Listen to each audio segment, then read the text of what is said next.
So you are passionate creatures. No matter how dulled down you've made yourself to seem, you are passionate creatures. You are filled with inspiration, filled with passion, filled with connection. You are made up out of inspiration and passion and connection. Desire is what created you. Every ounce of your being and character and body, every cell of your being is created out of thin air, out of desire. It's not true that the one infinite creator has no desires. It is the only one that ever has had a desire. It has had a desire for everythingness. And now you are exploring everythingness from infinite points of view. It has a desire for expressing and exploring its infinite nature from infinite points of view through infinite beings. If anything, that is your purpose, that is your journey, that is your honor, that is your duty, that is your task, that is your joy. It's to express infinity in a way that is uniquely inspired in you. So you see, inspiration is the one infinite creator communicating directly to you. That's why it's not healthy to give up desires. It's healthy to investigate why you think you need and want certain things to compensate for believing that they're lacking to begin with. But when you sort of get the hang of that exploration, you start to see through the major veils of lack. You no longer believe lack can exist. Now you're abundant. Now your energy is freed up. Now you have become a conscious, free, deliberate, inspired creator. You're no longer afraid of lack. And when you're no longer afraid of lack, every single desire you feel is a true one. It's a sincere inspiration, coming ultimately all the way from the Absolute itself. As indirect as that might feel or seem sometimes. It is filtered through other levels of consciousness before it arrives here. It is tailored, it is fine-tuned by higher levels of consciousness before it is given to you as an inspiration. Nevertheless, all that is retraceable to the one infinite beyond consciousness, beyond creation, the enabler of all that there is, the one, infinite unity, is what generated you. You are an extension, an immediate extension. You are the fingertip of the one infinite creator. You're executing its will already as we speak. Your true desire is its will. There is no difference.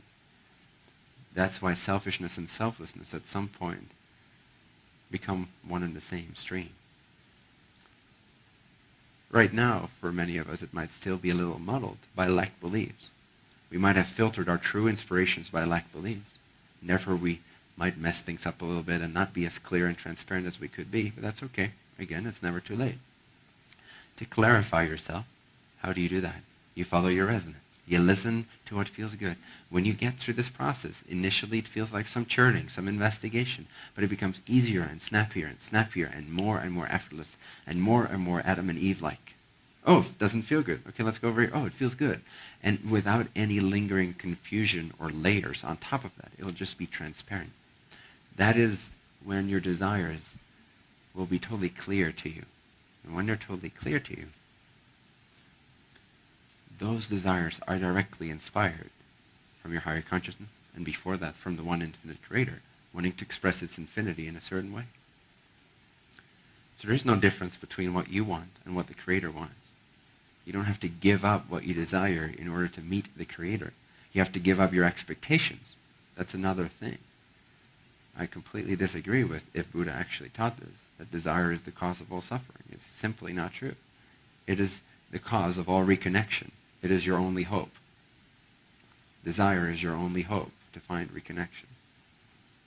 It is that gravitational pull from the one infinite creator to all of its portions to always stay connected. It's that spiritual gravity that we feel as desire, as inspiration, as passion, as connection. Does that make sense? The cause of all suffering is the belief that lack can exist. You see, in all of creation, everything is possible except for one thing, lack. And our society, funnily enough, has picked that one thing that doesn't exist and created all of its systems around protecting ourselves from the inevitable occurrence of that which cannot exist. The only thing, we had to pick the only thing that the creator cannot create. We just had to. We couldn't not scratch that itch. We had to scratch it. There's one thing the Creator can create. Okay.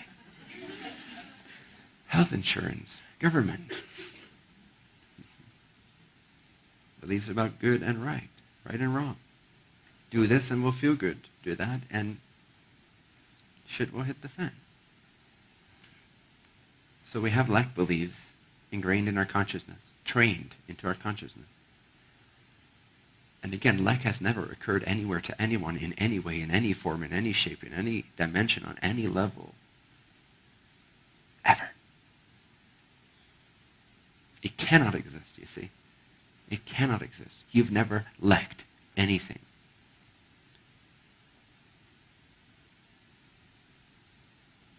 I know not all of you see this right now. Not fully. You might believe it because it feels good, but you might also have your hesitations. What about children without water?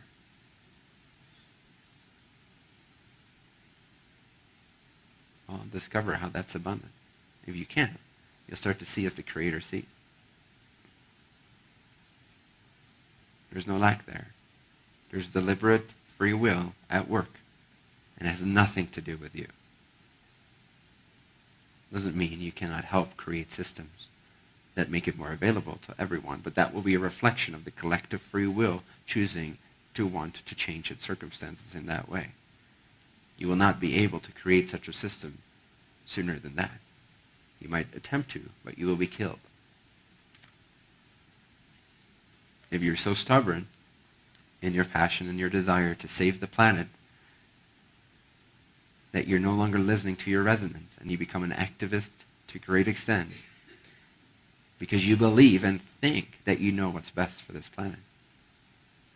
Now take it as far as you want to, but there is activists that no longer pay attention to their resonance, and they become as arrogant as anyone else that is selfishly living for themselves. And they might believe they're living for other beings and in service of love and a better planet. And that might be their original intention. But if they stopped paying attention, just as much as anyone selfishly oriented stops paying attention, to their resonance to an extreme degree, they will kill themselves, or governments will kill them for them. So you got to stay within that balance, because this collective has its own free will. And it will change, and it is changing rapidly, more rapidly than ever before. But we cannot exceed the limits of free will. We will not, as an individual, be allowed to break through the barrier of the collective free will. Because we'd mess up the collective theme of exploring the infinite Creator in a certain way. The illusion of lack is a part of the abundance of the Creator exploring itself through a certain avenue. It needs a lack of water in certain regions on this planet in order to explore what that is like. How can you explore the abundance of love and realization and radiance and finding the light of the Creator in a situation where you're lacking physical means without the lack of physical means? You can't explore that abundance without the seeming lack of physical means. So you see, if you can start to see as the Creator sees, if you can start to respect the greater free will that's at play in individuals and us as a collective, then you can get a real energetic, intuitive, psychic sense of the rhythm, of the waves that we are riding as a collective. And then you can tune into that. And then you can be of service. And then you cannot be too far ahead of your time while still being ahead of your time. Does that make sense? I'm saying this to myself a little bit as well. That's not to get killed too soon.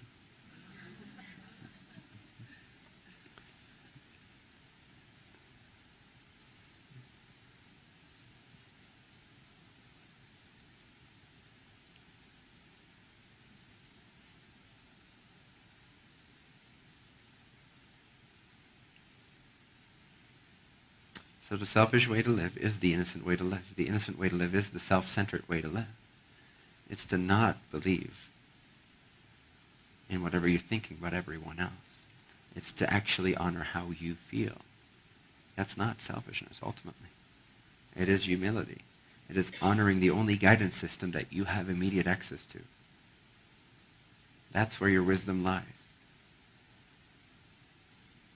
Feeling bad? Change the way you see things until you feel good. And then from that good feeling, expansive state of self-realization and self-actualization, living in harmony together, you are so receptive and in tune with your higher self, your higher consciousness, that there's less of a difference between the assumed you and the actual you.